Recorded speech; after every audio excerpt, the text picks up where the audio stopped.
Valoriser le riche patrimoine culturel de la Côte d'Ivoire à travers ses danses traditionnelles, c'est l'objectif du festival Achenou Pays, tenu du 7 au 9 décembre au Palais de la Culture à Abidjan. Le public a eu droit à un véritable cocktail de musique et de pas de danse venus de divers horizons. La particularité de cette édition, c'est en effet la prestation de troupes de plusieurs pays de la sous-région, notamment du Burkina Faso, du Bénin et de la Sierra Leone. Des prestations bien appréciées du public. Il faut qu'il y ait cette synergie autour de la culture, autour de ce que nous sommes.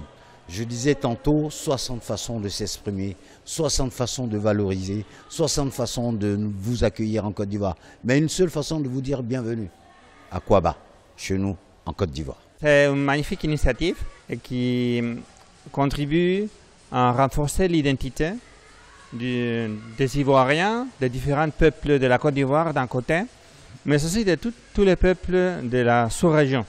La prestation des différentes troupes artistiques a été source d'inspiration pour la créatrice de mode Fatoumata Touré. Elle pourrait sortir des tenues s'inspirant de la riche culture du terroir. Beaucoup d'inspiration, surtout les tenues vestimentaires des danseurs. Donc ça nous emmène à vraiment réfléchir sur certaines tenues et améliorer pour ne pas salir la scène et autres. Au-delà de l'appréciation du public, pour Eric Sekongo, l'initiateur du festival, intégration régionale et culture sont deux leviers de développement du pays. On tend vers l'intégration des peuples, parlant de CEDEAO, mais surtout, il faut retenir qu'aucun développement véritable ne pourra se faire sans la culture et surtout la sauvegarde de notre culture à nous.